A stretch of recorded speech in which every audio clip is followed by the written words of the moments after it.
kepada Ustadz. Jazakumullah khair. Baik, wa jazakallah khair. Bismillah. Innal hamdalillah nahmaduhu wa nasta'inuhu wa nastaghfiruh wa natubu ilaih wa na'udzu billahi min syururi anfusina wa min sayyiati a'malina may yahdihillah fahuwal muhtad wa may yudlil falan tajida lahu waliyyan mursyida. Asyhadu an la ilaha illallah wahdahu la syarika lah wa asyhadu anna Muhammadan abduhu wa rasuluh la nabiyya ba'dahu amma ba'du. Fa inna asdaqal kalami kalamullah wa ahsanal huda huda Muhammadin sallallahu alaihi wa ala alihi wasallam. Wa syarrul umuri muhdatsatuha wa kullu muhdatsatin bid'ah wa kullu bid'atin dhalalah wa kullu dhalalatin finnar amma ba'du. Kawan-kawan dan sahabat-sahabat dari komunitas residen mengaji, yakni para ikhwan, akhwat ya, kemudian juga para abah dan ummahat yang dimuliakan Allah Subhanahu wa taala.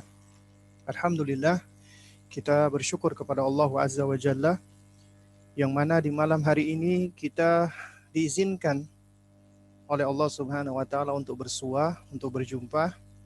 Dan ini mungkin bisa dikatakan adalah majelis kita yang perdana ya, ataupun yang pertama ya. Dan insya Allah di malam hari ini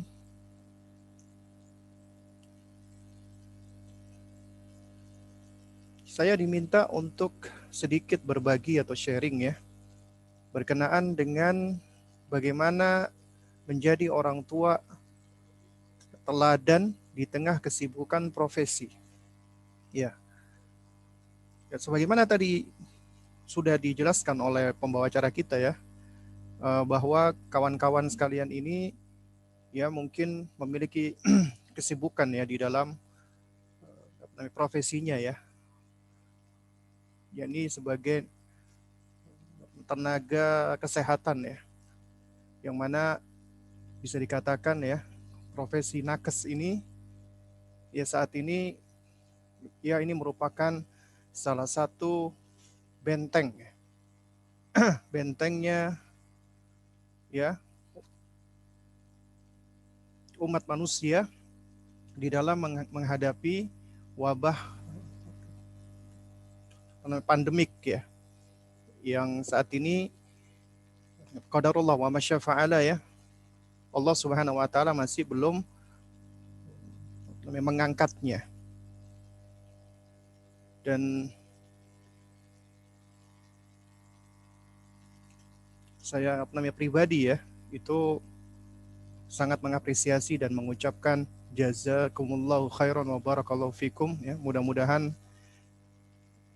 jerih payah antum semua ini dicatat oleh Allah Subhanahu wa taala sebagai bagian dari jihad di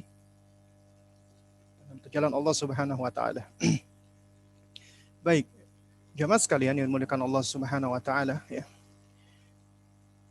Meskipun Anda semua ini ya memiliki kesibukan di tengah tanggung jawab dan juga di tengah profesi ya. Di sisi lain ya, bahwasanya Anda semua di sini juga memiliki amanat lain yang tidak kalah pentingnya, bahkan mungkin bisa dikatakan jauh lebih penting lagi.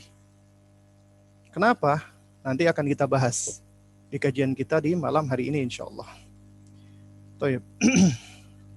Jamaah sekalian yang dimuliakan Allah ya, menjadi orang tua teladan di tengah kesibukan profesi ya, ini kajian kita. Namun sebelumnya ya, di kesempatan awal ini ya, kita perlu untuk memahami peran dan tanggung jawab kita sebagai orang tua.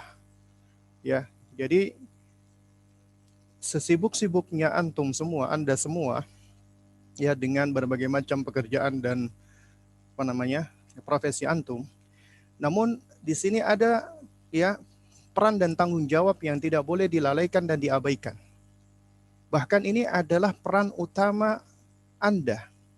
Karena manusia ketika Allah Azza wa Jalla ciptakan, ya tujuan mereka diciptakan tidak lain dan tidak bukan adalah untuk menjadi hamba Allah, beribadah kepada Allah. Lalu kemudian Allah Subhanahu wa taala karuniakan kepada manusia berbagai macam bekal, potensi, kekuatan dan yang semisalnya dalam rangka untuk menjalankan misinya di muka bumi sebagai hamba Allah. Allah Azza wa Jalla ya berikan segala sarana dan keprasarana yang ada di dunia ini dalam rangka untuk kemaslahatan manusia. Jadi semua apa yang ada di bumi ini adalah Allah sediakan untuk kemaslahatan manusia. Makanya Allah jadikan manusia di muka bumi ini sebagai apa? Khalifatu fil ard. Sebagai khalifah di muka bumi ini. Ya. Baik, jamaah sekalian yang dimuliakan Allah Subhanahu wa taala. Ya. Ketika seorang manusia ya, dia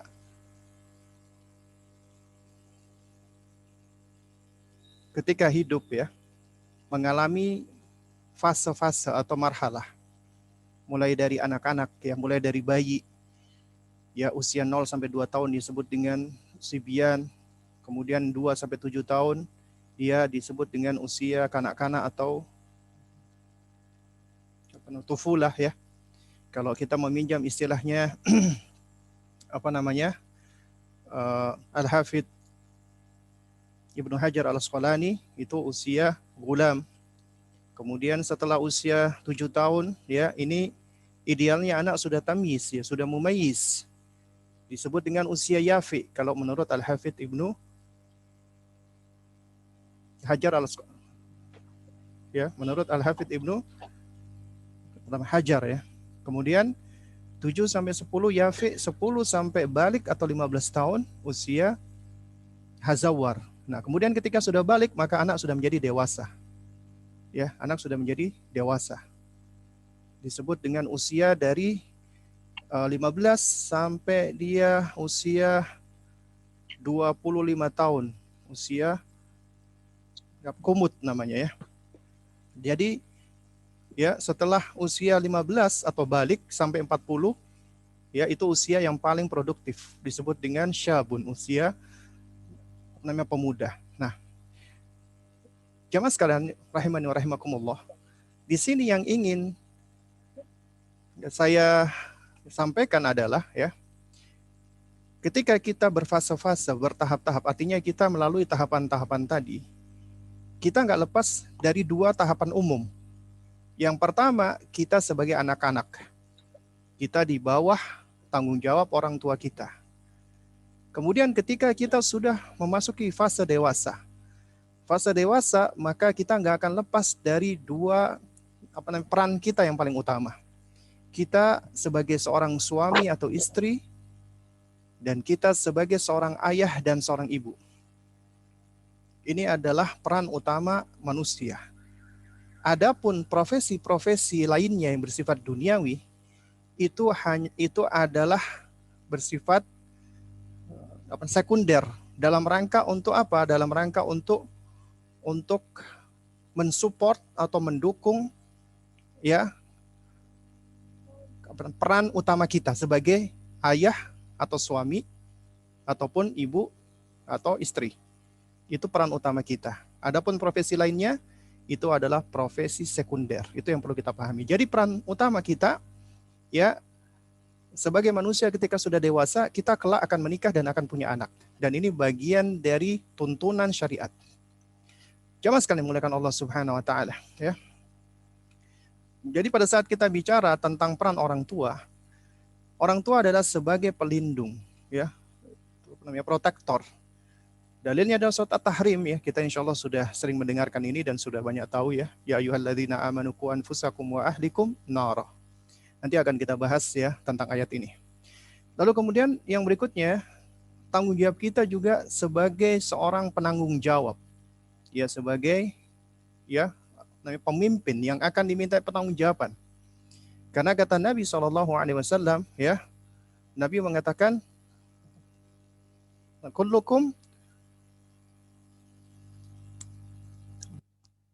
ra'in ya, wa kullukum mas'ulun an ra'iyati ya. Setiap kalian adalah pemimpin dan setiap kalian akan diminta pertanggungjawaban tentang yang dipimpinnya. Kemudian juga warrajulu ra'in ala ahli baitihi wa huwa mas'ulun an ra'iyatihi. Dan juga seorang laki-laki adalah pemimpin atas keluarganya dan dia akan diminta pertanggungjawaban atas yang dipimpinnya. Demikian juga wal mar'atu ra'iyatun fi baiti ba'liha wa ala waladi zawjiha wa hiya mas'ulah anha. Dan wanita juga pemimpin atas rumah suaminya dan anak-anak suaminya dan dia akan diminta pertanggungjawaban tentangnya. Kemudian jemaah sekalian, ya, tugas kita sebagai orang tua yang selanjutnya adalah apa? Adalah kita sebagai role model ya. Sebagai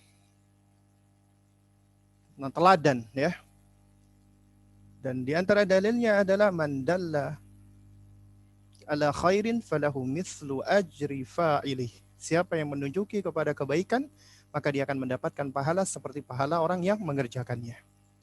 Ya. Dan yang berikutnya adalah kita sebagai pendidik ya, murabbi. Kita orang tua tidak lepas dari tugas kita untuk mendidik mereka. Kita adalah muaddib yang mengajarkan adab. Kita adalah muallim yang mengajarkan ilmu. Kita adalah mudarris ya, yang mengajarkan dars, pelajaran-pelajaran. Kita adalah juga ustadz dan ustadzah bagi anak-anak kita. Ya, ini adalah peran dan tugas orang tua yang harus kita pahami ya jemaah sekalian. Baik, jemaah sekalian dimulakan Allah Subhanahu wa taala. Jadi kalau kita perhatikan tadi orang tua, lalu kemudian bagaimana dengan anak ya? Ini dikarenakan slide kita panjang dan waktu kita singkat ya. Jadi insya Allah saya coba agak untuk peringkasnya ya. Jadi yang pertama adalah anak itu adalah sebagai zina atau perhiasan. Ya, di antara dalilnya adalah surat Ali Imran ayat 14 dan juga surat Al-Kahfi ayat 46. Allah Subhanahu wa taala berfirman apa? Zuyyina linnasi hubbus syahawati minan nisa'i wal banin. Ya. Itu Allah Subhanahu wa taala mengatakan ya dijadikan indah dalam pandangan manusia ya, yaitu kesenangan terhadap apa-apa yang diinginkan dari wanita dan anak-anak ya. Kemudian juga Allah Subhanahu wa taala jadikan anak sebagai orang tua. Ya. Jadi anak adalah perhiasan. Yang namanya perhiasan itu adalah sesuatu yang indah bagi manusia, dan ketika indah maka manusia akan senang dengannya karena syahwat manusia cenderung kepada sesuatu yang bagus, yang indah, yang nikmat ya. Nah, sehingga itu bisa melalaikan, dan dikarenakan melalaikan maka juga anak bisa menjadi ujian. Di antara dalilnya adalah surat apa? Surat Taghabun ayat 15 di mana Allah Subhanahu wa taala mengatakan innama amwalukum wa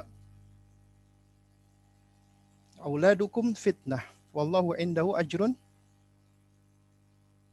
azim ya.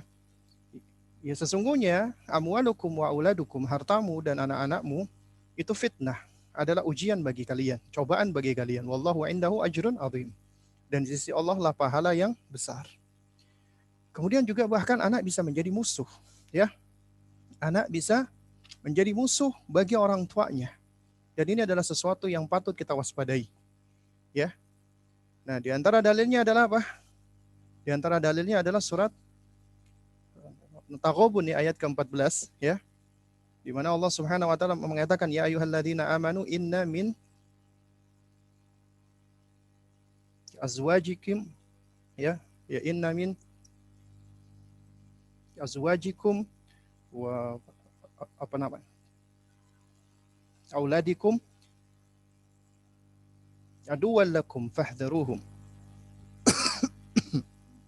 Ya Allah Subhanahu wa taala berfirman, wahai orang-orang yang beriman, ya, sesungguhnya di sini ada kata min. Min ini maknanya adalah apa kalau di dalam kaidah bahasa Arab, ya?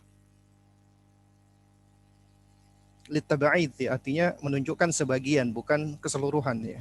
Jadi maknanya adalah sesungguhnya ada sebagian min azwajikum dari istri-istri kalian, wa auladikum dan anak-anak kalian, ya, itu aduwalakum, musuh bagi kalian, maka fahdharuhum, maka berhati-hatilah darinya. Lalu kemudian adalah anak sebagai qurratul ain, sebagai qurratul a'yun.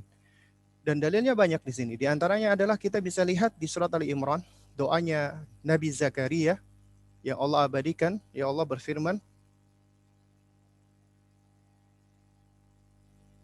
hunalika da'a Zakaria rabbahu. Di sanalah, yaitu di mihrab di mihrabnya Maryam, Zakaria itu berdoa kepada Rabbnya, kepada Allah Subhanahu wa taala. Beliau mengatakan qala Rabbi habli min ladunka dzurriyyatan thayyibatan innaka sami'ud du'a. Ya, wahai Rabbku, ya, karuniakanlah aku min ladunka, dari sisimu, dari sisi engkau. Dzurriyyatan thayyibah disebut dengan dzurriyyah thayyibah, keturunan yang baik. Ya, innaka sami'ud du'a, sesungguhnya engkau adalah maha mendengarkan doa. Dan kalau kita perhatikan, ya, ketika Allah menyebutkan anak-anak yang baik, yang saleh, qurratul a'yun, ya, atau keturunan yang thayyibah, itu selalu dengan format doa. Ini menunjukkan bahwasanya, ya, kesolehan dan baiknya anak itu mutlak berada di tangannya Allah. Karena itu makanya, ya, kunci pertama dan utama dan di antara yang paling penting di dalam pengasuhan itu adalah apa? Adalah berdoa kepada Allah. Ya, doa kepada Allah Subhanahu wa taala. Baik. Jamaah sekalian yang dimuliakan Allah, ya. Orang tua adalah sebagai hami, sebagai protektor, ya, sebagai penjaga, pemelihara. Dan ini adalah ayat di dalam surat At-Tahrim yang menjadi visi dan misi setiap keluarga muslim. Ya. Kalau kita perhatikan, ya, ku anfusakum wa ahlikum. Ya. Allah Subhanahu wa taala memberikan perintah. Dan kalau di dalam kaidah disebutkan bahwasanya, ya, al-aslu fil amri, ya, hukum asal di dalam perintah itu menunjukkan wujub, yang menunjukkan kewajiban. Jadi wajib. Ya, wajib, ya, sebelumnya Allah memberikan khitab, seruan kepada orang-orang beriman. Wahai orang-orang yang beriman. Jadi ini khusus untuk orang-orang beriman. Ku jagalah. Ya, jagalah. Jadi isi perintahnya Allah adalah jagalah, ya. Jagalah, peliharalah, bentengilah, lindungilah. Siapa? Anfusakum, diri kalian. Itu yang pertama. Jadi ini menunjukkan apa? Menunjukkan bahwasanya, ya, awalus shalah islahun li nafsi. Perbaikan pertama adalah perbaikan diri. Jadi apabila Anda ingin menjaga, maka jagalah diri Anda pertama kali terlebih dahulu. Ya. Nah, ini banyak di antara antum semua yang menjadi mungkin perawat atau nakes dan yang semisalnya, ya. Antum insya Allah lebih tahu tentang konsep, ya, menjaga diri khususnya dari bahaya-bahaya wabah dan penyakit, ya. Nah, jadi di antara bentuk penjagaan diri adalah, ya, yang namanya nakes, ya, ketika dia akan berhadapan dengan pasien yang mungkin membawa virus yang berbahaya seperti COVID-19, dia harus mempergunakan, ya, alat perlindungan diri, APD yang komplit lengkap, ya, dalam rangka bentuk untuk menjaga dirinya. Karena kalau dirinya nggak dijaga, maka bagaimana dia bisa menjaga yang lainnya, ya? Sebab apa? Sebab dia akan mudah kena penyakit, Akhirnya dia sakit sehingga dia tidak bisa menjaga pasien-pasien yang lainnya. Nah, oleh karena itu makanya di sini Allah perintahkan ku anfusakum, jagalah diri kalian. Oleh karena itu dikatakan ya, perbaikan pertama ya, awalus shalah islahun linafsi, ya, adalah perbaikan diri. Kemudian setelah itu kata Allah, wa ahlikum, ya, dan keluargamu. Ya, ahl adalah keluarga. Berarti adalah orang yang paling dekat dengan kita adalah keluarga. Makanya akrab fa akrab, orang yang paling dekat dengan kita. Itu yang kita jaga pertama kali. Sebelum orang yang sedikit lebih jauh. Ya. Jadi yang pertama kali harus kita dahulukan adalah akrab fa akrab, orang yang lebih dekat, kemudian yang dekat berikutnya. Taib. Jadi ibda binafsik, ini adalah kaidah pertama. Mulailah dari dirimu.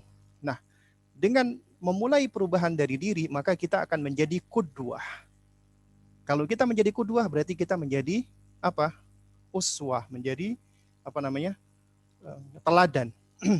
Jadi kalau kita ingin menjadi orang tua teladan, maka ibda binafsik, mulailah dari dirimu dulu. Nah, di sini disebutkan ya, salah seorang salaf, beliau pernah mengatakan ya, liyakun ya, awwala islahika li baniya islahuka li nafsika, ya. Hendaknya pertama kali ya, caramu untuk mensolehkan anakmu dengan cara apa? Dengan cara islahuka li nafsika. Engkau mensolehkan dirimu dulu engkau mensolehkan dirimu sendiri dahulu. Ya, fa inna uyubahum ya ma'qudatun bi aibika. Karena sesungguhnya uyubahum ya, kekurangan-kekurangan mereka, aib-aib mereka, ma'qudatun bi aibika. Itu sangat erat berkaitan dengan kekuranganmu, aibmu. Artinya gini loh. Ya, itu biasanya sifat-sifat jelek anak, sifat buruk anak itu enggak lepas dari kekurangan orang tuanya. Bisa jadi meniru orang tuanya, bisa jadi karena dia merespon apa yang dilakukan oleh orang tuanya dengan keburukan-keburukan. Makanya sesungguhnya kekurangan mereka, aib mereka itu sangat terkait erat dengan aib kalian, aib Anda. Dan anak-anak itu yang belum tamyiz, mereka belum bisa memilah antara yang baik dan yang buruk. Oleh karena itu dikatakan ya, apa di sini? Fal hasanu indahum ma fa'alta. Ya. Sesuatu yang baik menurut mereka anak-anak, ya, itu adalah apa yang kamu kerjakan. Artinya apa yang Anda kerjakan, meskipun itu jelek, dilihat oleh mereka, itu akan dianggap hasan, akan dianggap baik menurut mereka. Ya, misalnya Anda suka ngomong kotor, atau Anda merokok, atau Anda melakukan perbuatan jelek di hadapan anak, maka itu akan dianggap baik oleh mereka. Nah, kenapa demikian? Karena anak-anak belum memiliki kemampuan tamyiz, kecuali ketika sudah usia 7 tahun ke atas. Sudah bisa memilah ya tamyiz bainal haq wal batil, antara yang mana yang benar dan mana yang salah. Dah wal qabih ma tarakta. Dan sesuatu yang buruk ya, yang jelek itu adalah apa yang engkau tinggalkan. Artinya ketika engkau tidak sholat, engkau tidak berpuasa, engkau tidak melakukan kebaikan, maka itu akan dianggap jelek oleh mereka. Karena itu ini sesuatu yang sangat berbahaya. Jadi bahasa tubuh kita, perbuatan kita, kalau lisan ya, lisan itu kan ada dua ya. Ada namanya lisanul qaul, ucapan kita, perkataan kita. Yang kedua ada namanya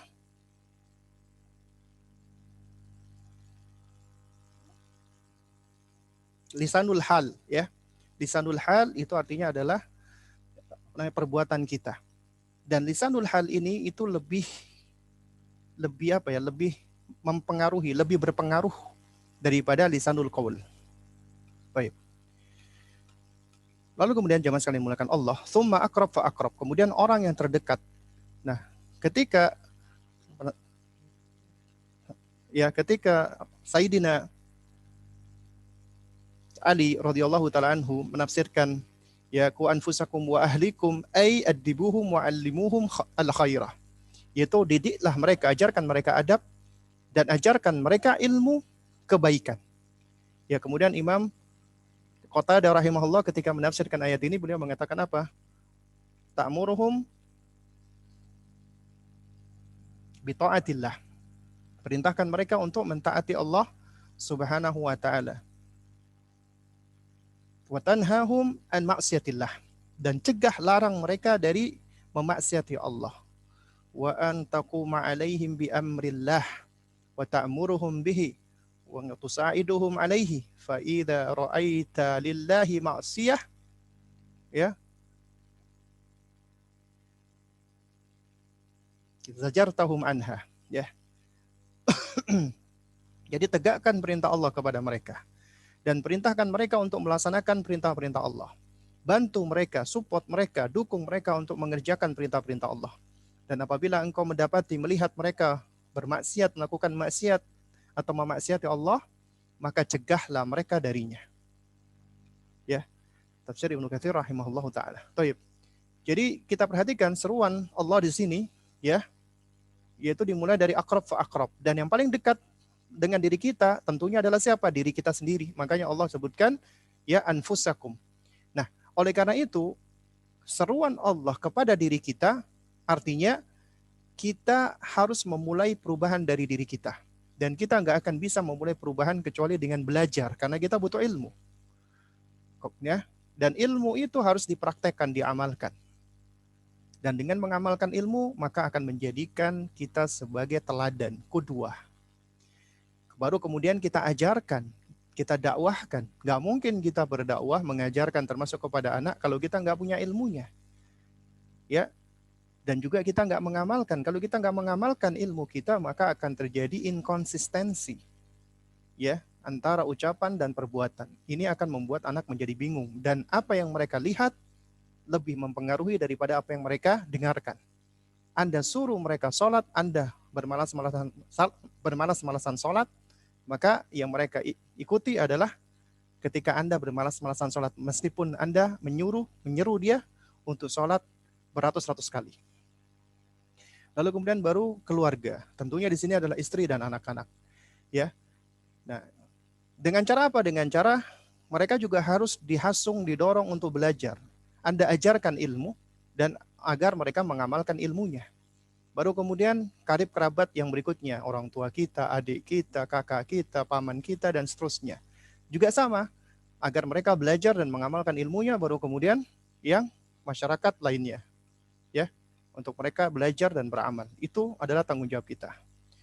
Baik, jamaah sekalian, itu poin yang pertama. Kemudian yang kedua, ya, Anda semua adalah orang-orang yang berprofesi, memiliki profesi, tanggung jawab di luar rumah. Kemudian Anda juga sadar, Anda punya tanggung jawab untuk mendidik anak Anda. Nah, tapi seringkali kita salah kaprah. Salah kaprahan kita adalah apa? Adalah kita menganggap tempat belajarnya anak-anak kita adalah di sekolahan, atau di pondok, atau di madrasah, atau yang semisalnya. Tidak. Seharusnya yang pertama kali harus kita jadikan paradigma, mindset kita, tempat belajar mereka adalah rumah. Rumah adalah sekolah pertama. Rumah adalah sekolah karakter. Yang membangun karakter adalah rumah. Sekolah tidak bisa membangun karakter. Sekolah itu adalah sarana untuk mentransfer ilmu, pengetahuan. Tapi di rumah adalah mereka belajar adab. Mereka belajar yang paling penting sebelumnya adalah akidah, tauhid. Nah, oleh karena itu makanya harus Anda jadikan rumah adalah sekolah pertama dan utama. Jadi rumah adalah institusi pendidikan pertama bagi anak manusia. Karena manusia lahir, kemudian mereka tinggal di rumah mereka. Yang mereka serap ya, pertama kali tentu adalah apa yang ada di sekeliling mereka. Dari orang-orang dekat mereka, ayah mereka, ibu mereka. Ya. Nah, di rumah itu ada elemen utama. Ayah dan ibu. Dan ini adalah peran Anda. Dan Anda, wahai ayah, Anda adalah mudir kepala sekolahnya. Jadi Anda bukan cuma kerja doang, cari uang, kemudian semua diserahkan ke istri. Itu tidak benar. Bahkan Anda adalah kepala sekolah. Nanti akan kita bahas di slide berikutnya. Ibu adalah murabbiyah. Madrasah pertama. Sekolahan pertama adalah ibu. Tapi kepala sekolahnya adalah ayah. Dan ingat, rumah adalah pembentuk dasar utama karakter. mental, sifat, moralitas, kebaikan, itu semua dibentuk di rumah. Kalau karakter anak itu jelek, rusak, mentalnya juga rusak, sifatnya buruk, moralitasnya nggak baik, ya, maka ini nggak lepas dari kondisi rumahnya. Jadi anak cerminan apa yang ada di dalam rumah. Nah, juga kita pahami rumah itu adalah nikmat dari Allah Subhanahu wa taala. Karena Allah berfirman dalam surat An-Nahl, "Ya wallahu ja'ala lakum min buyutikum sakana." Allah jadikan rumah bagimu sebagai sakana, tempat tinggal. Dikatakan sakana itu dia punya akar kata yang sama dengan kata apa? Sakinah, ya, ketenangan, ketentraman. Jadi rumah adalah tempat di mana setelah kita beraktivitas, maka kita mendapatkan ketenangan, kita bisa beristirahat di dalamnya, kita mendapatkan kebahagiaan, mendapatkan kegembiraan dan seterusnya. Itulah rumah. Namun ya jamaah sekalian, perlu kita ketahui ternyata ada beberapa tipe rumah. Tipe rumahnya kaum muslimin. Ya, ada 4. Pertama, rumah yang dikatakan rumah mimpi, rumah angan-angan doang. Ya, rumah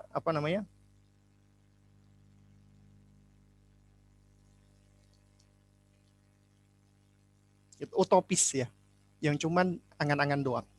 Yang kedua, rumah yang kaku, yang keras, yang strict, ya, yang otoriter, yang tiran. Kemudian yang ketiga, rumah yang abai, teledor, apatis, nggak mau tahu. Yang keempat, rumah teladan. Rumah teladan adalah rumahnya ayah dan ibu teladan, orang tua teladan. Lalu bagaimana rumah yang dikatakan rumah utopis atau angan-angan, yaitu banyak orang tua pengen anaknya menjadi anak yang soleh. Dan hampir semua orang tua kalau kita tanya, meskipun dia penjahat, meskipun dia, mohon maaf ya, wanita nakal ya, seperti PSK dan yang semisalnya, ketika ditanya ya tentang anaknya, pasti mereka semua menginginkan anaknya menjadi anak yang soleh. Sejahat-jahatnya, seburuk-buruknya mereka ingin menjadi anak yang soleh. Nah, banyak orang tua pengen anaknya jadi anak yang soleh, tapi ternyata dia nggak mau belajar, nggak mau menjadi teladan. Malah metodenya adalah ketika mendidik anak, dititipkan anak ke lembaga pendidikan atau ke orang lain, entah ke pembantunya, entah ke neneknya, entah ke ini atau ke ya. Dan ini adalah potret mayoritas rumah kaum muslimin. Cuman ada angan-angan doang, mimpi doang. Makanya dikatakan rumah utopia, ya. Kemudian ada rumah yang tiran, yang otoriter, yang strict. Orang tuanya pengen anaknya menjadi anak soleh. Orang tuanya belajar, Masya Allah, ya mendingan. Tapi nggak hikmah. Jadi mereka cenderung pengen cepat, instan, pengen yang paling mudah, ya, pengen mengambil jalan singkat. Oleh karena itu, ya, kita lihat metode orang tua yang ingin mengambil jalan singkat, ya, mereka langsung pengen setiap ucapannya didengarkan dan ditaati. Nah, oleh karena itu, akhirnya apa yang dilakukan orang tua seperti ini? Memaksa anak. Kalau nggak dipaksa, dibentak, dimarahi, dihukum. Jadi mendidik anak dengan keras dan kaku. Akhirnya kondisi rumah penuh dengan ketegangan. Anak takut dengan abinya, dengan uminya. Tidak ada komunikasi yang baik. Mungkin anak tanpa nurut, tapi ternyata di dalam diri anak, di dalam jiwa anak itu penuh dengan kecemasan, ketakutan, kemarahan, kejengkelan, dendam, emosi, dan yang semisalnya. Karena tidak diwarnai dengan cinta kasih. Ya. Dan ini adalah sebagian rumah orang-orang yang mereka semangat belajar, tapi biasanya ilmunya minim. Nggak punya hikmah, pengen cepat-cepat atau instan. Ini yang seperti ini. Kemudian ada lagi rumah yang abai, teledor, apatis.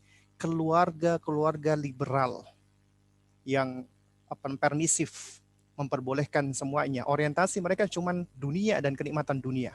Bahkan anak diperbolehkan untuk pacaran, melakukan kemaksiatan, seks bebas dan yang semisalnya. Mereka nggak peduli sama sekali dengan pendidikan anaknya. Ya, nggak pernah mengajarkan kebaikan. Ini adalah orang tua pengkhianat. Dan kelak Allah akan menghisapnya. Ya, mereka ini adalah orang tua pengkhianat. Dan tentunya kita menginginkan adalah rumah teladan. Rumah yang orang tuanya memahami bahwasanya anak adalah amanat dari Allah. Anak itu dititipkan Allah kepada mereka. Ya. Dan anak yang dititipkan itu pasti orang tua mampu mendidiknya. Nggak mungkin orang tua nggak mampu mendidiknya. Pasti mampu mendidik anak yang Allah titipkan tersebut. Kenapa? Karena Allah tidak akan membebankan kepada seseorang yang manusia atau orang itu tidak mampu untuk menjalankan amanat tersebut. Ya. Itulah yukallifullahu nafsan illa wus'aha. Allah tidak akan membebani seseorang yang dia tidak mampu untuk menjalankannya. Dan orang ini tahu ini adalah amanat dari Allah yang berikan amanat. Ya, wahai jamaah sekalian, ya, sahabat-sahabat sekalian yang dimuliakan Allah. Anda orang-orang yang punya profesi, Anda punya atasan, punya bos. Ya. Misalnya ada salah satu bos Anda yang paling tinggi, ya, yang paling tinggi jabatannya. Anda dipanggil dia. Ya. Lalu kemudian bos Anda mengatakan kepada Anda, dia pengen ke luar negeri nih. Lalu dia pengen nitipkan rumahnya, mobilnya kepada Anda. Bagaimana perasaan Anda ketika itu? Tentunya, ya, seorang yang dia ya tahu bersyukur, ya, tahu berterima kasih, dia akan merasa bahwasanya ini adalah suatu kehormatan untuk dirinya, diberikan amanat. Artinya bosnya percaya dong dengan dia, atasannya percaya dengan dirinya, gitu loh. Sehingga di antara semua karyawan, dia yang diberikan amanat untuk menjaga rumahnya, menjaga mobilnya, menjaga barang-barang berharganya, gitu loh. Kita, ya, ketika diberikan amanat seperti itu, kita tentunya merasa ini adalah suatu kehormatan buat kita. Padahal ini adalah yang memberikan amanat manusia, gitu loh. Dan kita tentunya berusaha untuk menjaganya. Lantas bagaimana apabila yang memberikan amanat adalah pencipta kita, Allah? Allah berikan amanat makhluk yang dia ciptakan kepada kita, anak kita. Sejatinya bukan milik kita, milik Allah. Allah titipkan kepada kita dan Allah berhak untuk mengambil anak kita anytime, kapanpun. Karena itu milik Allah. Nah, sekarang apa yang kita lakukan dengan amanat Allah Subhanahu wa taala ini? Pertanyaannya adalah, pernahkah kita merasa bersyukur kepada Allah? Dan pernahkah kita merasa ini suatu kehormatan Allah memilihkan anak kita tersebut untuk diri kita? Dan pernahkah kita menjaga amanat tersebut dengan sebaik-baiknya?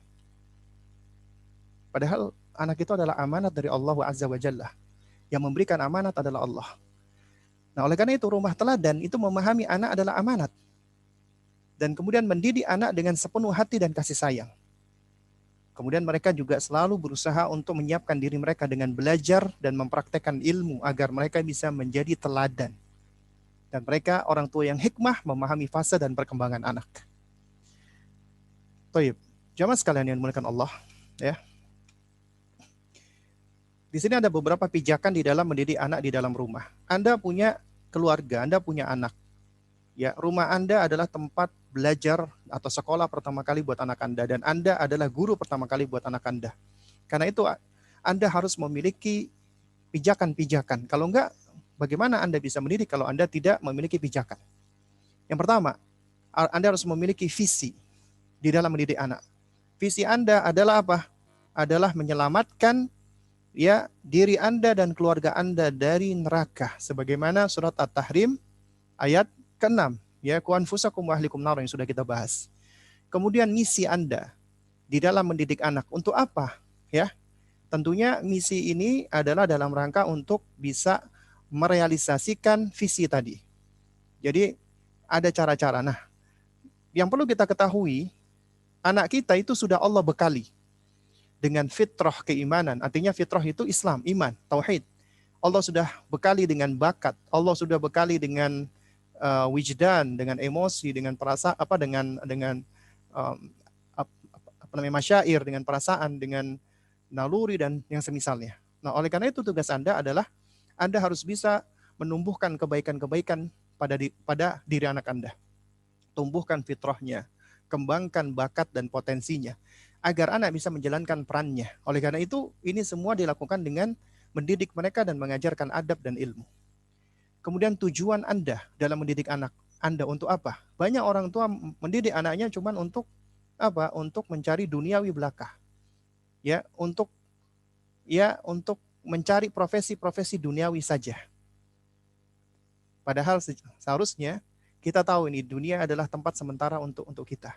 Oleh karena itu tujuan kita mendidik anak kita adalah kita mempersiapkan tujuan kenapa Allah menciptakan kita dan anak kita. Tidak lain dan tidak bukan adalah untuk beribadah. Kita siapkan anak kita menjadi Abdullah, hamba Allah. Yang tugasnya adalah beribadah kepada Allah. Dan tugas mendidik adalah tugas bersama, bukan tugas istri tok, bukan tugas suami saja. Dan seringkali ini diserahkan hanya kepada istri. Itu enggak benar. Ya, anak itu adalah sebab ya hasil dari suami dan istri. Enggak mungkin istri doang atau suami doang. Itu adalah upaya ikhtiar dari dua orang.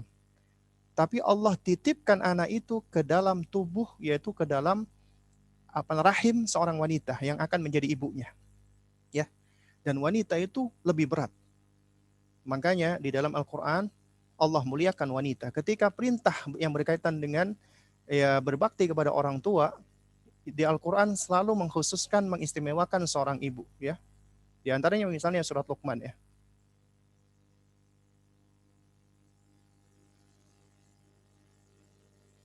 Wa wasainal insana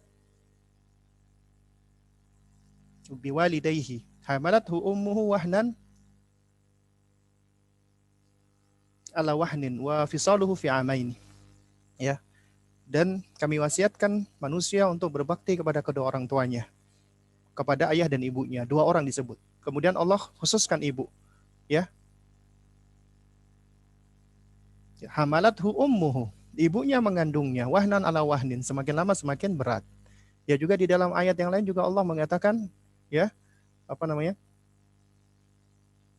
hamalathu ummuhu kurhan wa wadu'athu kurhan, ya. Ibunya mengandungnya dengan begitu berat dan juga melahirkannya dengan begitu berat, ya.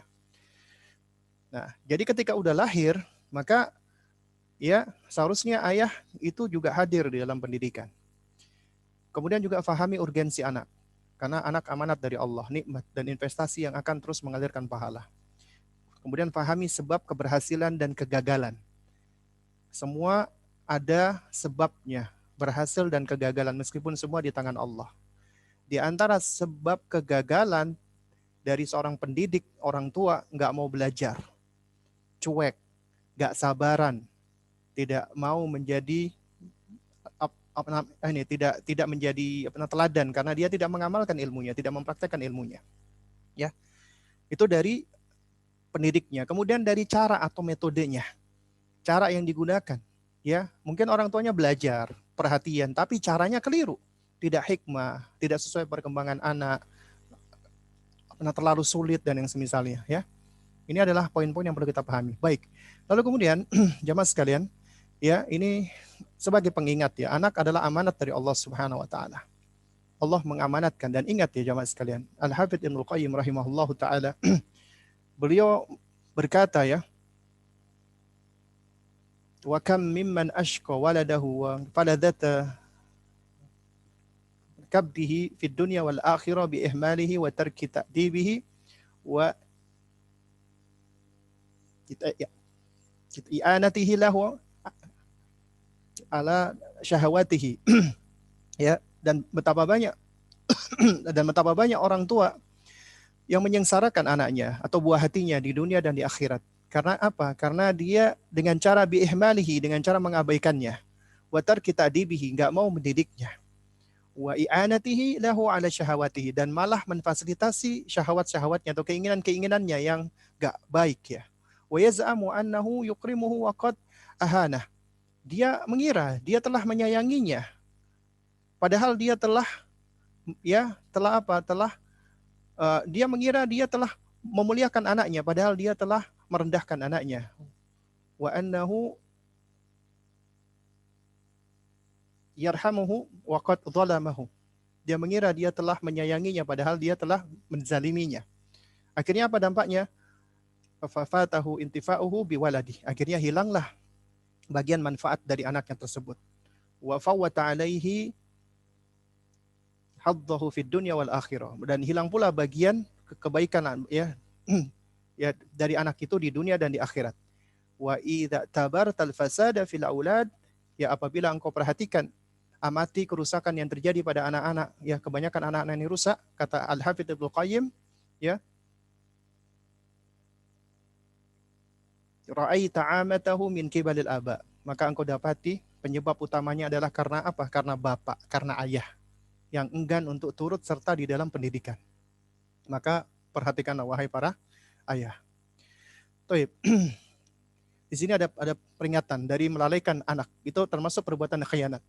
Ingat, sebagaimana orang tua punya hak yang wajib ditunaikan oleh sang anak, yaitu anak berbakti, maka anak pun juga punya hak yang wajib ditunaikan oleh orang tuanya, yaitu mendidiknya. Ya. Dan Al-Hafidz Ibnu Qayyim rahimahullah menerangkan bahwasanya nanti pertama kali yang dihisab itu bukan bakti anak kepada orang tua, tapi tentang pendidikan orang tua kepada anaknya.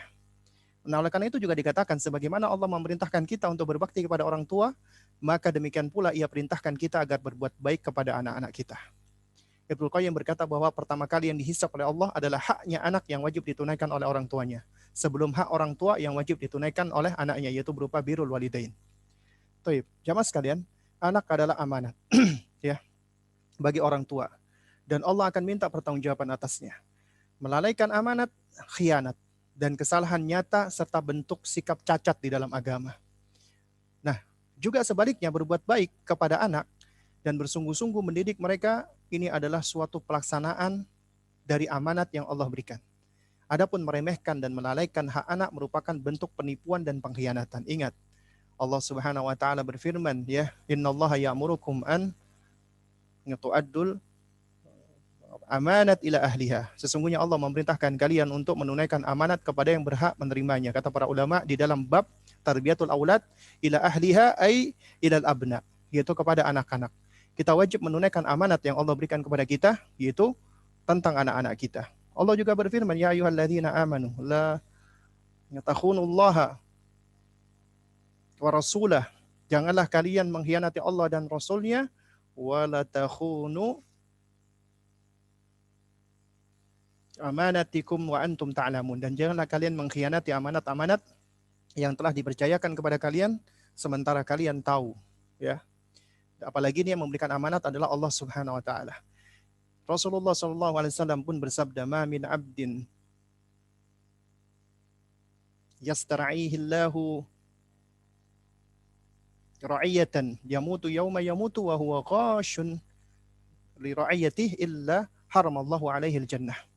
Tidaklah seorang hamba yang diberi tanggung jawab oleh Allah, kemudian dia meninggal dunia dalam keadaan dia menipu, enggak mau memenuhi amanat dari yang dipimpinnya, dalam hal ini anak-anaknya, melainkan Allah akan haramkan surga baginya. Juga di dalam hadis yang lain Nabi bersabda, kafa bil mar'i ithman an yudayyi'a man yaqut. Cukuplah seseorang dikatakan berdosa apabila dia mengabaikan, menyia-nyiakan yang menjadi tanggungannya. Siapa yang menjadi tanggungannya? Tentunya anak dan istrinya. Toyib.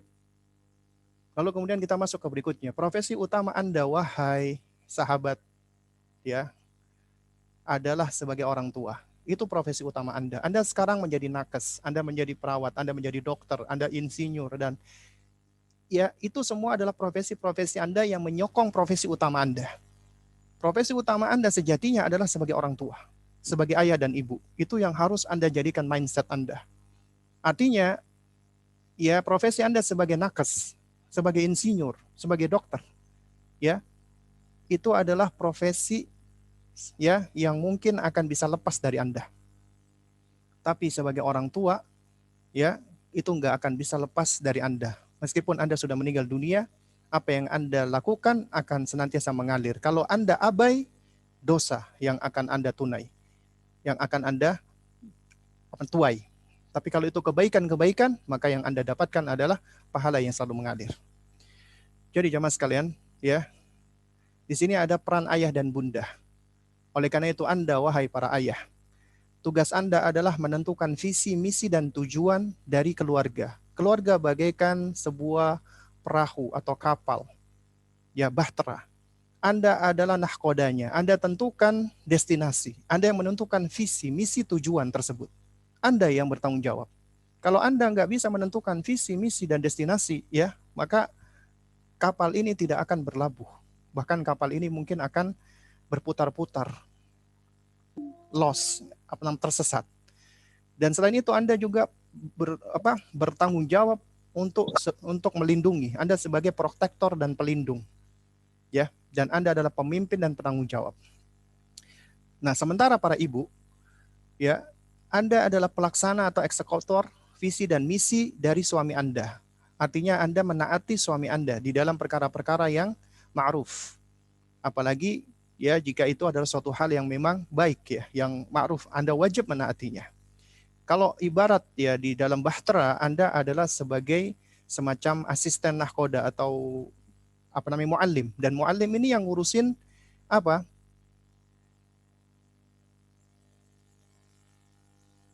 ABK, anak buah kapal ya.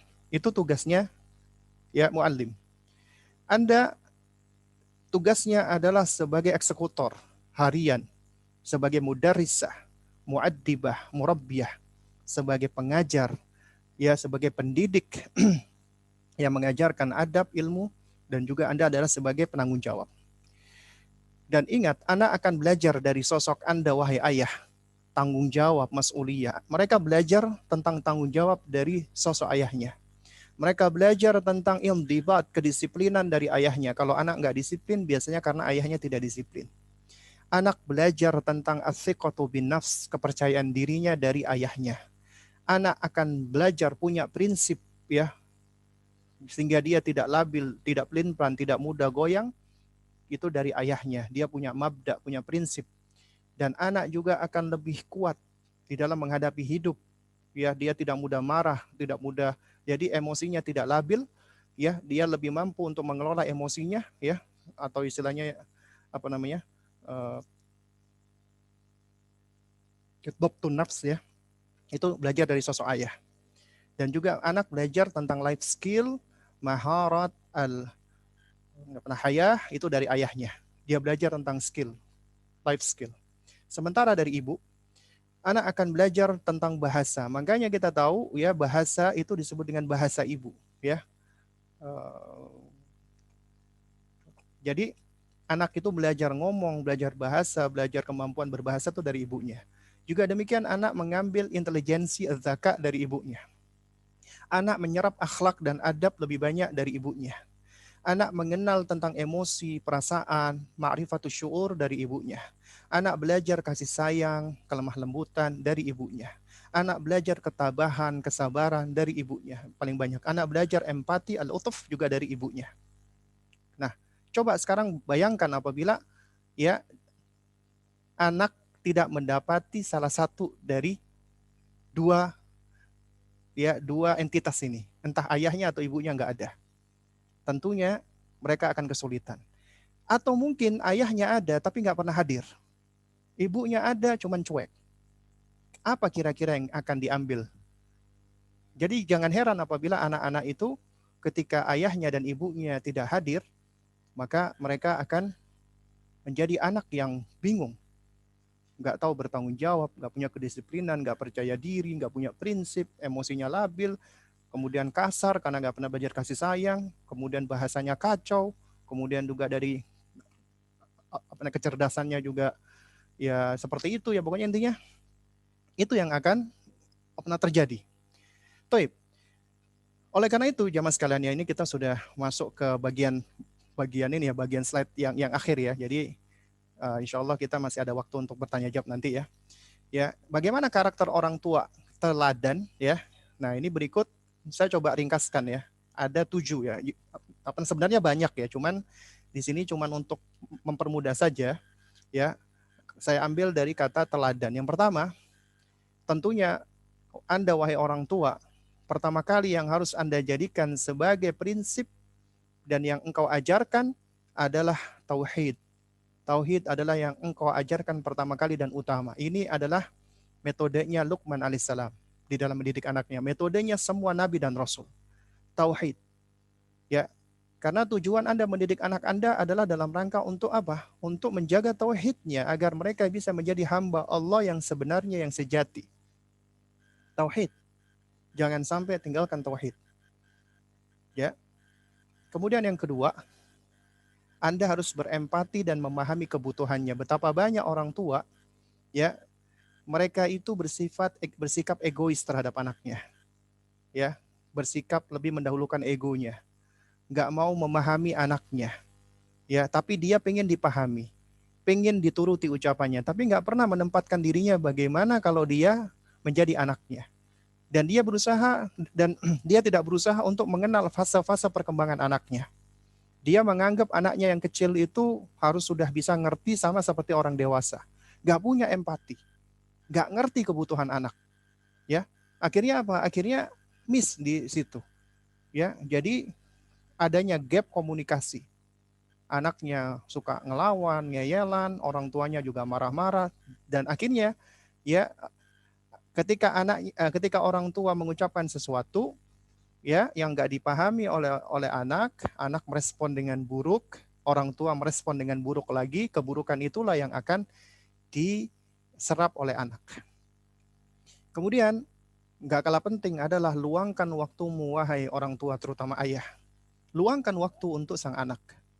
Jangan mencari waktu luang. Anda jangan mencari waktu luang untuk membersamai anak, tapi luangkan waktu untuk membersamai dia. Karena pemberian yang paling baik untuk anak Anda adalah kehadiran Anda. Bukan uang, bukan es krim, bukan makanan, bukan boneka, bukan mainan, bukan. Tapi hadirnya Anda. Kemudian jadilah orang yang akrab dan bersahabat dengannya. Ya, jadilah orang tua yang asik. Jadilah orang tua yang tidak suka cuman sekedar nyuruh-nyuruh doang, merintah-merintah doang, pengen menang sendiri. Namanya orang tua itu gitu. Kebanyakan dia pengen menang sendiri. Anaknya pokoknya harus nurut. Nggak mau bersikap akrab dengan anaknya. Akhirnya anak ketika nggak punya sahabat, ya akhirnya dia mencari sahabat lain. Akhirnya ketika dia mencari sahabat lain, ternyata sahabat yang dia jadikan sahabat adalah orang-orang yang jelek atau kawan-kawan yang buruk. Akhirnya orang tuanya lagi yang kelabakan. Seharusnya orang tua itu menjadi sahabat yang paling dekat dengan anaknya, akrab dan bersahabat dengannya. Kemudian jangan lupa selalu doakan anak dengan kebaikan. Ya, doakan selalu dia di sholat kita, setelah sholat kita, di waktu-waktu mustajabah, ataupun ketika langsung kita ucapkan barakallahu fiik, jazakallah khair, atau kita doakan mudah-mudahan nak kamu jadi anak yang soleh, mudah-mudahan nak kamu jadi anak yang berbakti kepada Hafsa, umi dan jangan main abi. pintu, Hafsa.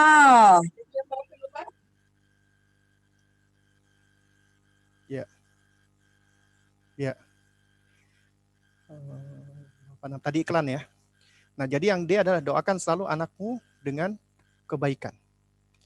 Lalu kemudian berikutnya adalah ajarkan dia adab dan ilmu. Dan dahulukan adab sebelum mengajarkan ilmu. Ini metodenya para salaf dahulu. Al-adab qabla talab, al-adab qabla al-ilmi. Ya, nah ini cuman kalau mau dibahas memang panjang ya. Jadi saya sengaja memang karena waktu singkat, jadi kita bahas singkat-singkat saja. Baru kemudian yang terakhir adalah terus nasihati dan bimbing anak di dalam kebaikan dengan cara yang hikmah, dengan cara yang baik. Hikmah itu ya jamaah, kalau kata Al-Hafidz Ibnul Qayyim rahimahullah adalah fi'lun ma yanbaghi ala wajhil ladzi yanbaghi fi waqtil ladzi yanbaghi. Ya, yaitu engkau melakukan sesuatu dengan tepat dan engkau melakukannya dengan cara yang tepat dan engkau melakukannya di waktu yang tepat, itu hikmah. Nah, kalau menurut ya ulama yang lain lagi, yang dimaksud dengan hikmah itu adalah ya anta ta'rifu, ya Anda tahu tentang madza taqul, apa yang akan engkau ucapkan, lima taqul, kenapa engkau mengucapkan, bima taqul, dengan apa engkau akan mengucapkan, dengan cara apa engkau akan mengucapkan, wa mata taqul, kapan engkau mengucapkan, wa ma'aman taqul, dengan siapa engkau mengucapkan perkataan tersebut. Itu hikmah. Juga termasuk hikmah adalah Anda orang tua harus ngerti tentang fase-fase perkembangan anak Anda. Tentunya ngomong dengan anak usia 2 tahun, dengan 5 tahun, dengan 8 tahun, dengan 12 tahun, dengan 17 tahun, itu beda. Ya, nggak bisa disamakan. Kebutuhan mereka beda, ya, hajat mereka beda, jadi beda. Oleh karena itu makanya, ya, kita pun juga harus memperlakukan mereka dengan cara yang berbeda. Jadi jamaah sekalian muliakan Allah, ingat ya, ini di sini sedikit quote-quote saja ya. Yaitu apa? Ashir waladak ya bi ahsani akhlaqika fa inna athawaba fihim yasir ya. Fa inna thawaba fihim yasir ya. Ashir waladak, pergauli anakmu ya, bi ahsani akhlaqika, dengan akhlak baikmu, dengan perangai baikmu ya. Kenapa? Fa inna thawaba fihim yasir, karena kebersamaanmu dengan mereka, dengan anakmu, itu hanya sebentar di dunia. Karena kelak engkau pun akan berpisah dengannya. Oleh karena itu makanya pergauli mereka dengan akhlak baikmu. Lalu kemudian juga jamaah sekalian, yang penting juga adalah alim waladaka ad-din. Ya, ajarkan anakmu agama. Wad-dinu sayu'allimuhu kulla syai'in. Kelak agama akan mengajarkan anakmu segala hal. Jadi yang pertama kali ya yang Anda harus pahami adalah ajarkan anak Anda agama. Bukan matematika, bukan fisika, bukan kimia, bukan biologi, bukan. Ajarkan pertama kali adalah agama. Karena kelak nanti agama akan mengajari dia segala hal. Ya. Terus kemudian ini yang terakhir dari quote kita pada malam hari ini, ya.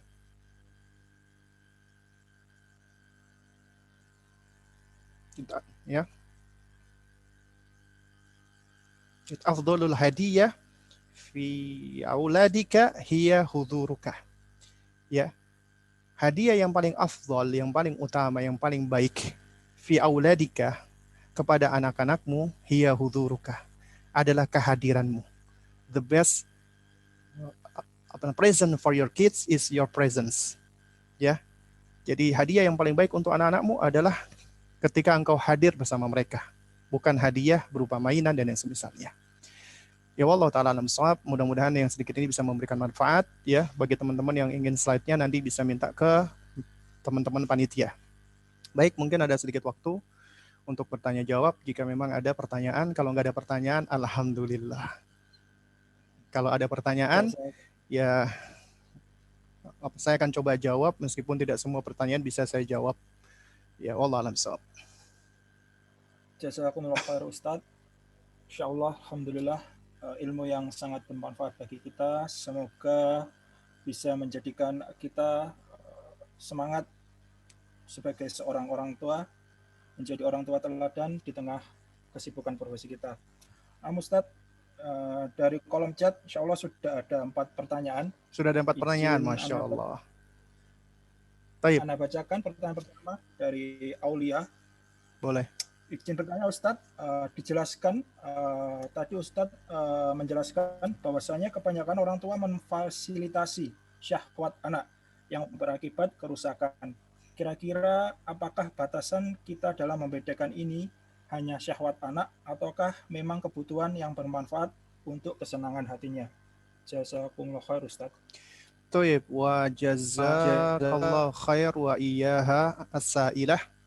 Ya, jadi tadi memang diucapkan oleh Al-Hafidz Ibnu Qayyim rahimahullah ta'ala, yakni ya orang tua yang abai tapi malah i'anatuhu ala syahwati, ya, yaitu menolong anaknya untuk hal-hal yang bersifat syahwatnya. Contohnya misalnya begini. Anda punya anak Anda ini senang main game. Ya. Tapi dia nggak mungkin dong senang main game kecuali Anda fasilitasi. Anda kasih dia gadget. Setelah Anda kasih dia gadget, habis gitu Anda biarkan. Dan kebanyakan orang tua coba perhatikan, kenapa anak dikasih gadget dari semenjak kecil? Supaya nggak ngerepotin kita orang tua, ya, Anak-anak misalnya, ayo Umi main, ayo Abi main, entar dulu, Abi sama Umi lagi repot. Anaknya sedih nih. Dia pengen main nih anak, namanya anak, dia tetap keinginannya ingin dipenuhi. Akhirnya yang dilakukan oleh orang tua apa? Dikasih handphone, smartphone nih. Tapi nggak dibersamai, nggak diajarkan bersepakat, nggak diajarkan batasan. Akhirnya anak ini memakai handphone, kemudian orang tuanya merasa udah tenang, damai, anaknya sudah sibuk, tapi ternyata itu malah membahayakan sang anak. Itu yang dimaksud dengan memfasilitasi anak di dalam syahwat, tapi malah malah apa? Malah mendatangkan ya keburukan-keburukan. Ya, juga sama misalnya anak ya, itu misalnya dia itu suka makan es krim. Ya kita belikan anak es krim boleh-boleh aja, tapi dia setiap hari pengen es krim. Kalau nggak dikasih es krim nangis-nangis, marah-marah, dan orang tuanya nggak suka dengar anaknya nangis-nangis. Setiap hari diberikan es krim. Akhirnya kita tahu dong apa dampaknya, sesuatu yang seperti es krim diberikan setiap hari terus tanpa dikontrol, ya kita tahu akhirnya menimbulkan maldarat buat sang anak, ya kan? Nah ini diantara contoh-contohnya, dan contoh lainnya masih banyak. Wallahu alam shawab.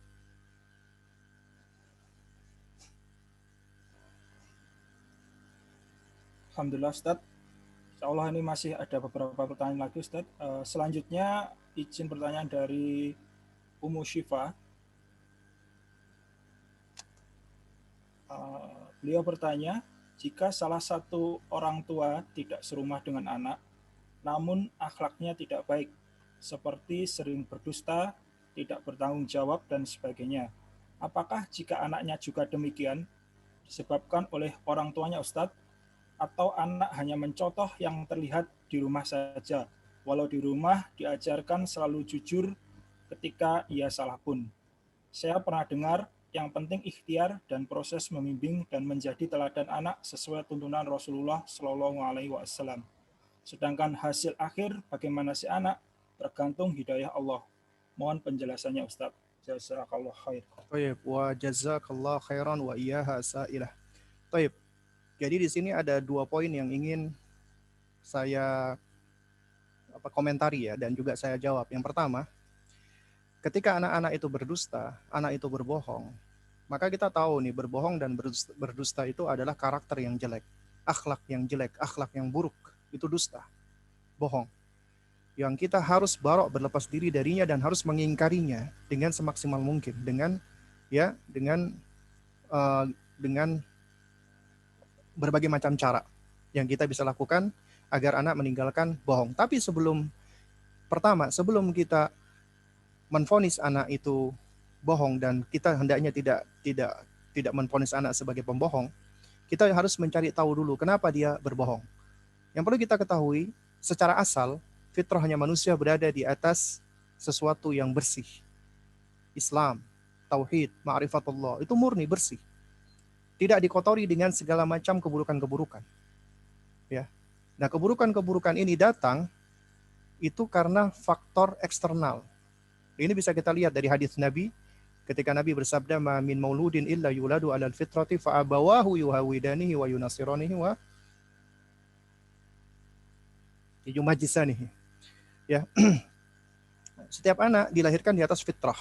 Artinya sudah lurus, kata Al-Imam An-Nawawi rahimahullah, ya makna daripada fitrah itu adalah anna kulla mauludin ya mutahayyi'an lil Islam. Semua anak yang dilahirkan itu sudah condong kepada Islam.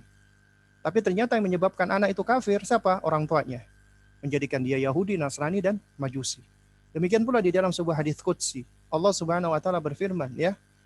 Allah Azza wa Jalla mengatakan, "Khalaqtu ibadi hunafa." Aku menciptakan hamba-hambaku itu hanif, lurus, berada di atas fitrah, ya. Tsumma atathumus syayatin fajtalathum an dinihim. Kemudian datang syaitan yang menyimpangkan mereka, menyelewengkan mereka dari agama mereka.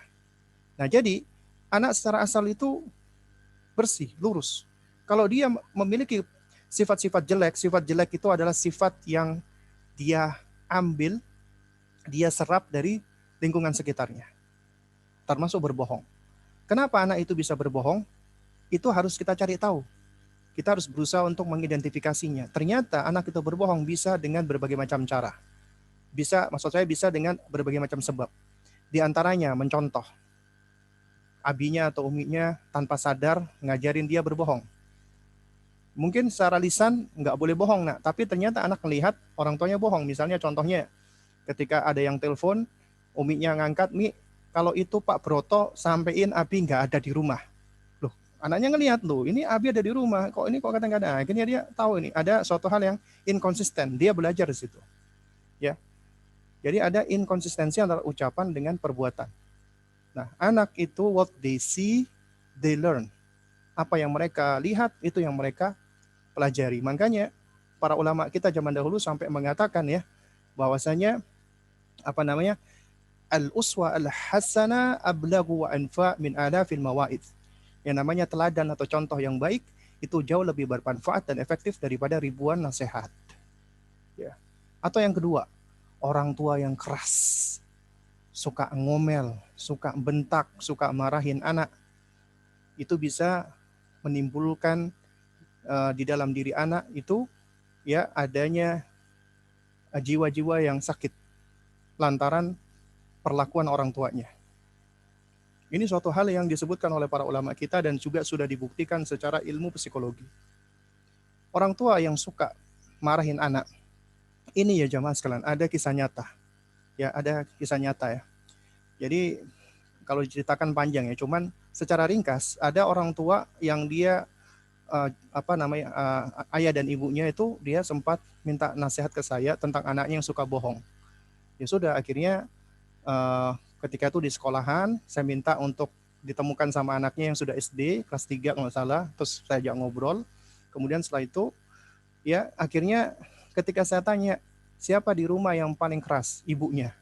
Nah, dan itu memang suatu hal yang mungkin memang sudah menjadi bawaan ya.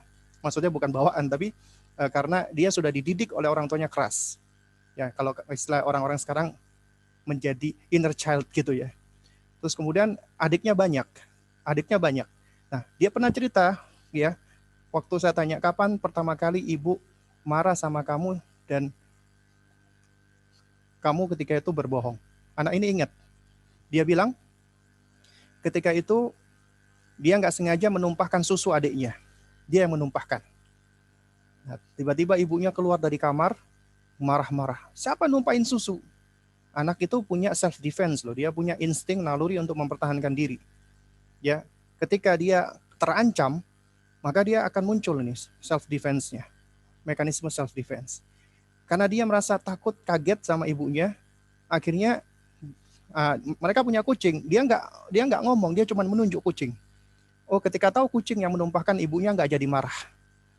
Dia belajar pertama kali, ternyata aku kalau bohong menyelamatkan diriku. Kebohongan pertama kali dia pelajari. Akhirnya setelah itu dia berbohong lagi berikutnya. Ya intinya ya jamaah sekalian, kebohongan itu pada anak-anak terjadi itu karena banyak faktor. Ya diantaranya orang tua yang terlalu keras. Ya orang tua yang suka melabel, suka mengcompare anaknya dan seterusnya. Oleh karena itu orang tua harus muhasabah, introspeksi diri. Itu kuncinya pertama kali. Anda ingin memperbaiki harus introspeksi. Cari tahu penyebabnya, perbaiki. Ya. Nah, itu yang harus kita lakukan.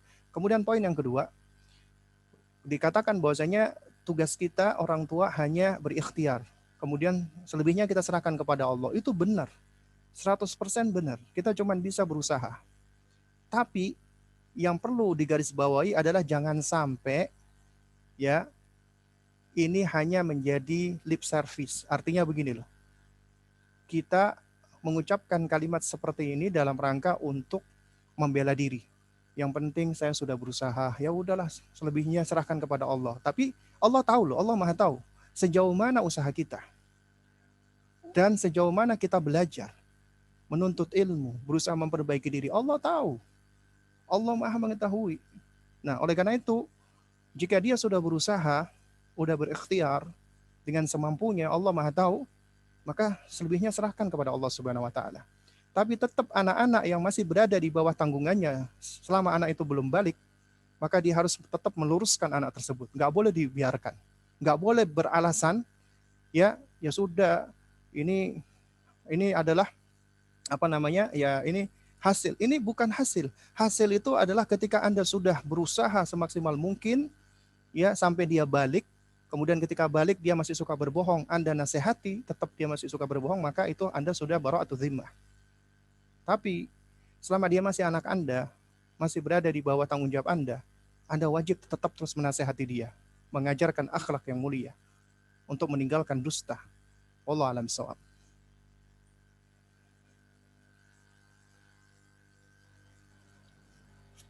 Jazakumullah khair Ustaz. Insya Allah masih ada beberapa menit sebelum pukul 9 Ustaz. Baik. Izin kami Tafadhol. sampaikan pertanyaan. Boleh nggak kita menerima pertanyaan bagi yang ingin bertanya langsung? Nah Ustaz, bagi jamaah yang ingin bertanya secara open mic, silakan kami persilakan untuk klik raise hand kepada Ratna Dewi. Kami persilakan.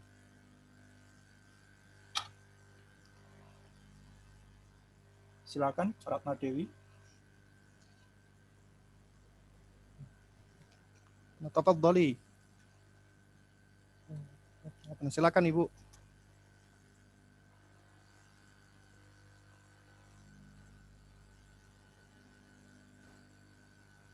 Ya, suaranya belum keluar ini, Bu.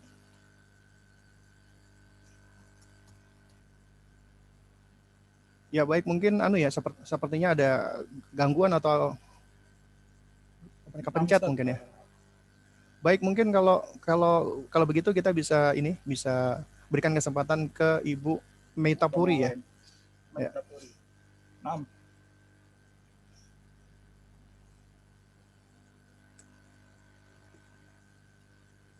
Kami persilakan, Afadol. Assalamualaikum warahmatullahi. Waalaikumsalam warahmatullahi wabarakatuh. Ada pertanyaan Ustaz, bagaimana cara saya ceritakan kondisi dulu sebentar ya. Jadi saya itu tinggal di rumah sama anak-anak, sedangkan suami saya lockdown karena perusahaannya lockdown gitu, jadi nggak bisa pulang ke rumah. Jadi saya tuh mempersamai anak saya itu sendiri gitu. Bagaimana peran saya sebagai ibu itu harus bisa double gitu dengan keadaan seperti ini saat suami saya jauh. Baik. Ya. Terima kasih Ustaz. Jazakallah khairan. Baik, afwan wa jazakillah khairan ya. Baik. Jadi ini adalah pertanyaan yang sebenarnya cukup banyak ya. Kalau tadi sang penanya hanya menjelaskan kalau suaminya sedang lockdown. Nah, sementara ada sebagian dari saudari-saudari kita itu memang suaminya imma meninggal dunia ataupun mungkin sudah pisah dengan suaminya sehingga dia harus berperan ganda. Lalu kemudian meminta nasihat bagaimana seharusnya. Toib. Jamaah sekalian muliakan Allah, ya. Kalau untuk kasusnya sang penanya tadi, Ibu Meitapuri, ini sebenarnya lebih ringan. Kenapa saya katakan? Karena insya Allah kalau sudah tidak lockdown, ya kan kemungkinan untuk bertemu suami kan masih besar. Nah, jadi mungkin ketika kondisi lockdown ini, ya, memang sang anak atau anak-anak mungkin memang butuh sosok ayah. Ya, lantas bagaimana caranya? Ini juga sama dengan sebagian keluarga yang suaminya harus kerja di luar kota atau di luar negeri. Nah, itu diantara solusinya adalah alhamdulillah Allah Subhanahu wa taala sekarang ini banyak memberikan kita kemudahan. Di antaranya dengan adanya teknologi. Seperti sekarang misalnya contohnya, ya, kita dalam kondisi yang kita tahu ya, pandemik saat ini itu ya masih belum usai. Juga masih banyak WFH, work from home. Juga ada sebagian juga di lockdown. Dan juga banyak saudara-saudara kita yang wafat meninggal dunia. Akhirnya kita tetap harus menjaga diri, kita stay di rumah. Nah, alhamdulillah Allah berikan kita nikmat dengan adanya teknologi, dengan meskipun kita berjauh, ini Anda semua kebanyakan dari Malang yang panitianya kan. Nah, itu bisa kita bikin kajian online dengan saya yang ada di Cinere ataupun di Depok. Bahkan mungkin ada peserta-peserta lain yang ada di wilayah-wilayah lain. Artinya teknologi ini adalah nikmat dari Allah. Allah memberikan kemudahan untuk kita.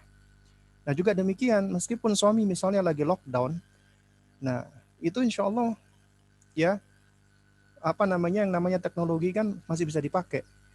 Bisa lah dalam sehari misalnya video call dengan anak-anak, menanyakan kabar anak, ngobrol sama anak, ya dan seterusnya. Ini hal-hal yang bisa dilakukan oleh sang suami agar tetap suami itu hadir. Bapak itu hadir di dalam pendidikan. Kecuali suaminya kerja di hutan yang gak ada sinyal, nah ini memang muskilah. Kalau seperti ini ya memang harus diajarkan bersabar ke anak-anaknya. Ya. Dan insya Allah absennya sang suami atau sang bapak tadi, kalau itu memang tidak dalam waktu yang lama, yang panjang, ya mudah-mudahan sih tidak akan banyak mempengaruhi anak. Asalkan suami berusaha untuk terus bisa hadir semaksimal mungkin, ya entah dengan teknologi atau yang semisalnya. Lantas bagaimana dengan wanita yang suaminya sudah meninggal dunia atau yang sudah berpisah? Ya, untuk wanita yang seperti ini, ya, maka ya dari saya pribadi, nasihat saya, jika dia masih mampu untuk menikah lagi, mencarikan ayah yang baik untuk anaknya, tentu ini solusi yang paling baik. Ya. Solusi yang paling baik. Tapi kalau memang misalnya belum ada kelapangan untuk menikah lagi, maka hadirkan laki-laki lain yang halal. Maksudnya bukan laki-laki yang bukan mahram ya, yang halal. Kakeknya, pamannya, atau adiknya istri, atau intinya ya mahramnya sang ibu tadi yang dia baik, punya akidah yang baik, akhlak yang baik, yang intinya bisa mengajarkan ya sifat-sifat seorang laki-laki dalam hal tanggung jawab, dalam hal kepercayaan diri dan yang semisalnya. Lalu kemudian kalau misalnya juga nggak ada, maka ya bisa dengan cara si anak ini dicarikan guru, entah guru TPA atau yang semisalnya, ya ataupun mungkin juga sekarang kan ada ini kelas-kelas online yang diasuh oleh kayak Kak Erlan, Kak Yogi dan yang semisalnya. Itu coba diikutkan. Meskipun hanya sedikit, tapi insya Allah mudah-mudahan itu bisa memberikan pengaruh. Karena kaidahnya ya, sesuatu yang tidak bisa diraih seluruhnya, maka tidak ditinggalkan sebagiannya. Artinya kalau kita nggak bisa menghadirkan laki-laki utuh ya, maka jangan ditinggalkan ya. Misalnya ada cara-cara untuk bisa menghadirkan laki-laki soleh. Ya wallahu a'lam bishawab. Ya mungkin ini yang bisa saya jawab. Dan meskipun mungkin jawaban-jawaban yang saya sampaikan la yusminu ya, tidak menyebabkan kenyang dan juga tidak menghilangkan dahaga ya. Baik Ustaz, afwan kepada para jamaah yang belum terjawab pertanyaannya, karena waktu sudah menunjukkan pukul 9 dan Ustadz juga butuh istirahat. Insya Allah semoga bisa kita sambung di lain hari Ustadz. Insya Allah. Insya Allah. Selanjutnya mungkin Ustadz ada penutup statement kajian kali ini. Oh, baik. Biasanya yang nutup ngasih kesimpulan host ini, pembawa acara biasanya. Toyib ya. Jadi jamaah sekalian menggunakan Allah ya. Mungkin di penutup ini yang bisa saya sampaikan adalah ya singkat saja. Ini kan panitia penyelenggaranya adalah Residen Mengaji dan juga saya sempat dijelaskan bahwasanya memang teman-teman Residen Mengaji ini orang-orang yang memang memiliki profesi ya sebagai nakes kalau nggak salah ya, perawat dan yang semisalnya. Anda punya tanggung jawab besar dan juga ya yang saya dapatkan informasi juga sebagian besar teman-teman yang terjun di garda depan yaitu dalam rangka untuk mengobati pasien COVID, akhirnya mereka nggak bisa pulang. Karena kalau mereka pulang, mereka bisa membahayakan ya untuk keluarganya. Akhirnya mereka ya harus stay di mana, di rumah sakit atau tempat itu tadi, tempat mengisolasi pasien-pasien tadi. Nah, jadi yang mungkin bisa saya sampaikan di sini adalah ya, bagi kawan-kawan yang berada di garda depan, ya mudah-mudahan Allah Subhanahu wa taala memudahkan urusan antum semua. Allah Azza wa Jalla ganjar antum dengan pahala yang berlimpah, dan juga Allah Subhanahu wa taala jadikan ya pahala antum adalah pahala jihad di jalan Allah. Dan juga untuk keluarga dari para nakes yang berada di garda depan ini, ya, jadi nasihat saya adalah ya bersabarlah, karena insya Allah ya Allah Azza wa Jalla tidak akan menyia-nyiakan kesabaran antum ya. Jadi tetap bersabar dan tetap ihtisab, mengharap balasan dari Allah, dan terus berdoa meminta kepada Allah agar Allah mengangkat wabah ini, dan terus berupaya semaksimal mungkin agar kita tetap bisa mendidik anak-anak kita. Karena meskipun jauh ya, alhamdulillah Allah di zaman ini berikan kita kemudahan dengan adanya teknologi, dengan adanya gawai, dengan adanya gadget, akhirnya kita tetap bisa berkomunikasi, bisa berbicara, bisa video call ya. Dan mudah-mudahan Allah Subhanahu wa taala ya memudahkan semua urusan kita, mengangkat wabah COVID-19 ini, supaya kita bisa bersua, berjumpa, menghidupkan masjid, dan kita juga bisa berangkat lagi umroh dan haji dan ataupun amalan-amalan jama'i yang lainnya.